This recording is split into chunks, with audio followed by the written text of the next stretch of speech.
স্বাগত খেলা যোগে আপনাদের সাথে আছি আমি Faim Rahman. And he gets 100. He becomes the first Bangladeshi player to score 3 centuries in BPL. And what a time! BPL ফাইনালে তানজিদ তামিমের সেঞ্চুরি, শিরোপা লড়াই চট্টগ্রামকে 175 রানে টার্গেট দিল রাজশাহী।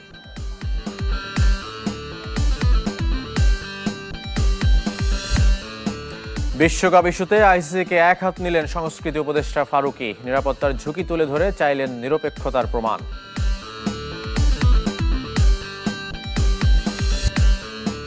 প্রীতি ম্যাচে হামজাদের প্রতিপক্ষ হওয়ার দৌড়ে এগিয়ে ভিয়েতনাম, নারী সাফ ফুটসালে শিরোপার খুব কাছে বাংলাদেশ।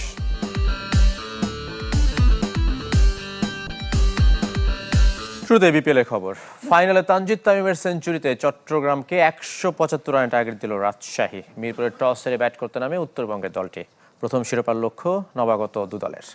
উদ্বোধনী জুটিতে 83 রান যোগ করেন দুই ব্যাটার সাহেবজাদা ফারহান ও তানজিদ তামিম। ফারহান 100 স্ট্রাইক রেটে করেন 30 রান। তবে এক প্রান্তে অবিচল তানজিদ কেন উইলিয়ামসনের সাথে করেন 47 রানের জুটি। কেন 24 রানের ফিরলেও 61 বলে সেঞ্চুরি পূর্ণ করেন তানজিদ তামিম। এবার প্রথম হলেও টানা 3 আসরে সেঞ্চুরি পূর্ণ করলেন এই ওপেনার। এদিন এক পরিবর্তন নিয়ে নেমেছে রাজশাহী, অপরিবর্তিত একাদশ চট্টগ্রামের।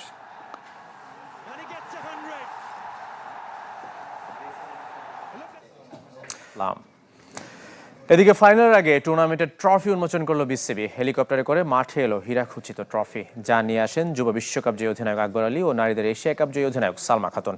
ট্রফি উন্মোচনের পর মঞ্চ মাতিয়েছেন জনপ্রিয় অভিনেত্রী তানজিন তিশা। বর্ণিল হোম অফ ক্রিকেট বিপিএল এর শেষ দিন সবচেয়ে বড় ধামাকা ট্রফি উন্মোচন অনুষ্ঠানে করে মিরপুরে এসেছে ফাইনালের ট্রফি। অভিনব আয়োজন নজর কেড়েছে ক্রিকেট প্রেমীদের। যুব বিশ্বকাপ জয়ী অধিনায়ক আকবর আলী ও নারী এশিয়া কাপ জয়ী অধিনায়ক সালমা খাতুন ফাইনালের ট্রফি নিয়ে এসেছেন জনসম্মুখে।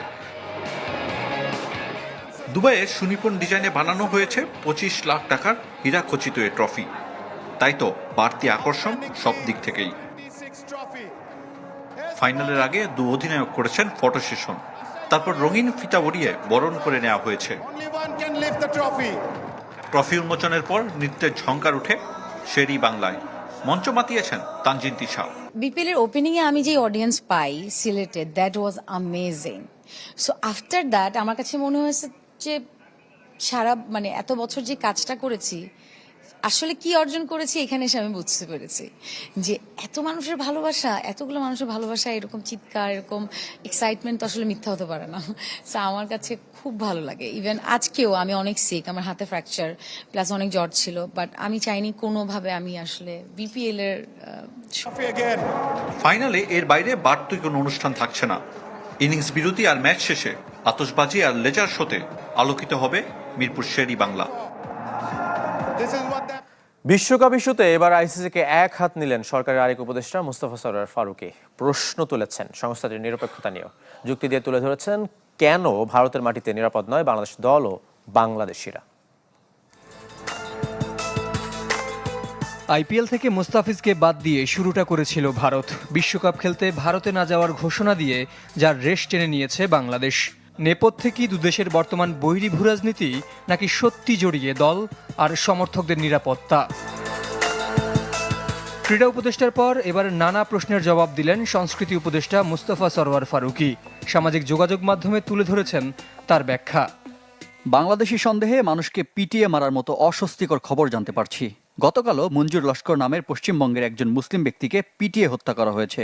টেলিগ্রাফ অফ ইন্ডিয়ার প্রতিবেদনে দেখলাম মুম্বাইয়ে বাংলাদেশ দলের খেলার ব্যাপারে হুমকি দিয়েছেন শিবসেনা নেতা আদিত্য ঠাকরে, যেখানে আইসিসি বাংলাদেশ দলকে খেলাতে চায়।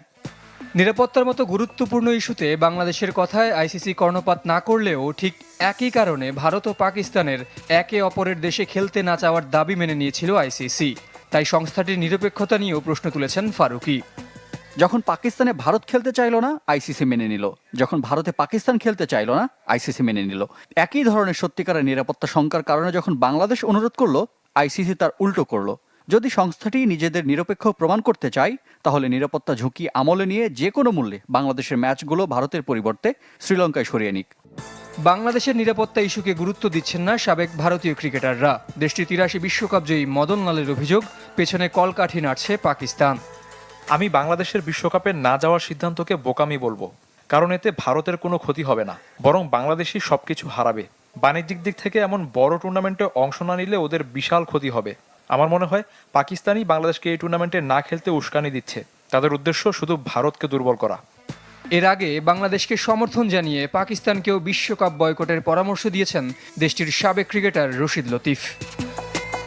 এদিকে যুব বিশ্বকাপে প্রথম জয়ের খোঁজে বাংলাদেশ। যুক্তরাষ্ট্রের দেওয়া 200 রানের টার্গেটে ব্যাট করছে টাইগাররা। সবশেষ সংগ্রহ 2 উইকেটে 156 রান। হারাতে টস হেরে ব্যাট করতে নামে যুক্তরাষ্ট্র, তারাও প্রথম জয়ের সন্ধানে। বাংলাদেশ বোলারদের নিয়ন্ত্রিত বোলিংয়ে মাত্র 199 রানে গুটিয়ে যায় মার্কিনরা। সর্বোচ্চ 68 রানে অপরাজিত আদনিত জাম্প। ইকবাল হোসেন ইমন নিয়েছেন 3 উইকেট, 2টি করে শিকার আল ফাহাদ, শাহরিয়ার আহমেদ ও রিজান হোসেনের। জবাবে উদ্বোধনী জুটিতে 78 রান যোগ করেন 2 ওপেনার জাওয়াদ আবরার ও রিফাত বেগ। আবরার 47 রানে ফিরেছেন আর রিফাত করেছেন 30 রান। দুদলই নিজেদের তৃতীয় ম্যাচ খেলছে। নারী বিশ্বকাপ বাছাই গ্রুপ পর্বের শেষ ম্যাচে কাল মাঠে নামবে বাংলাদেশ, প্রতিপক্ষ আয়ারল্যান্ড।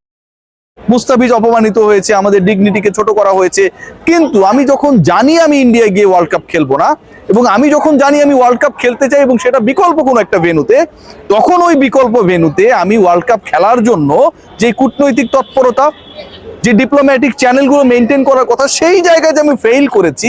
আমি শুধুমাত্র একটা ভোট পেয়েছি, সেটা পাকিস্তানের কাছ থেকে, যেই পাকিস্তান বাংলাদেশের জায়গায় নামিবিয়া, সাইবেরিয়া হলেও আসলে ভোটটা ভারতের বিপক্ষেই দিত। সেই ভোট নিয়ে আজকে আমাকে সন্তুষ্ট থাকতে হয়েছে। বাংলাদেশ ক্রিকেট বোর্ড ডিপ্লোম্যাটিক জায়গায় যে ফেইল করেছে, আজকের এই ঘটনা সেটাকে প্রমাণ করে দেয়, এবং এটার কারণে ভারতের মাটিতে আমরা ওয়ার্ল্ড কাপ খেলবো না। আমিও এই স্ট্যান্ডকে সাপোর্ট করি, কিন্তু এই ফেইলিওরের কারণে শ্রীলঙ্কায় গিয়ে অন্তত আমাদের বিশ্বকাপ খেলার ভাগ্যটা সুপ্রসন্ন হলো না। শ্রীলঙ্কাও জানিয়ে দিল যে বাংলাদেশের সাথে যদি তার গ্রুপ চেঞ্জ হয় বা বাংলাদেশ যদি সেই বি গ্রুপে চলে যায়, তাতে তাদের আপত্তি রয়েছে। খুব ভালো হয়েছে। খেয়াল করে দেখুন, ইন্টারেস্টিং কিছু ফ্যাক্ট আপনাদের সাথে শেয়ার করি। এই যে বাংলাদেশ না খেলার সিদ্ধান্ত নিল, আপনাদের টি20 ওয়ার্ল্ড কাপ, বাংলাদেশের টি20 র্যাঙ্কিং কত হবে? টি20 র্যাঙ্কিং হবে 21, 21তম টি20 দল হিসেবে বাংলাদেশের র্যাঙ্কিংটা হবে। প্রথম 20-এর মধ্যে এই বিশ্বকাপ শেষে বাংলাদেশের র্যাঙ্কিং থাকবে না। আবারও বলছি, ভারতের মাটিতে আমরা খেলবো না। I support this stand, but একই সাথে এটাও বলছি যে আমি যে ভারতের বিকল্প হিসেবে অন্য দেশে খেলবো, সেই কূটনৈতিক তৎপরতায় আমি ফেইল করেছি। যেই কূটনৈতিক তৎপরতায় পাকিস্তান পাস করেছে। আজকে বলা হচ্ছিল যে আমিনুল ইসলাম বুলবুল তিনিই বলছিলেন যে শ্রীলঙ্কা তো কো হোস্ট না, পাকিস্তানের জন্য শ্রীলঙ্কায় ম্যাচ ভেন্যু করা হয়েছে, তাহলে কেন বাংলাদেশের জন্য করা হলো না? এই বক্তব্যটা এখান থেকে আইসিসির জায়গায় আপনারা কেন জোরালোভাবে দিতে পারলেন না? বাংলাদেশ সরকার, ভারতীয় সরকার, বিসিবি, আইসিসি, বিসিসিআই, এই যে 5টা অর্গান রয়েছে, সেই জায়গায় বাংলাদেশ ক্রিকেট বোর্ড কোন স্ট্রং রোল কেন প্লে করতে পারলো না? এই দায়িত্ব পুরোপুরি ক্রিকেট বোর্ডের। 21তম র্যাঙ্কিং এ চলে যাওয়ার অর্থটা দাঁড়ায় যে বাংলাদেশ ক্রিকেট দল এর পরের যে ওয়ার্ল্ড কাপটা হবে, সেই ওয়ার্ল্ড কাপে খেলার আগে বাংলাদেশকে অনেকগুলো প্রি কোয়ালিফায়ার খেলা লাগবে। পিএনজি মানে পাপুয়া নিউগিনি, ভানুয়াতু, ফিজি, এই টাইপের দলের সাথে বাংলাদেশকে কোয়ালিফায়ার খেলতে হবে। ওসব দেশে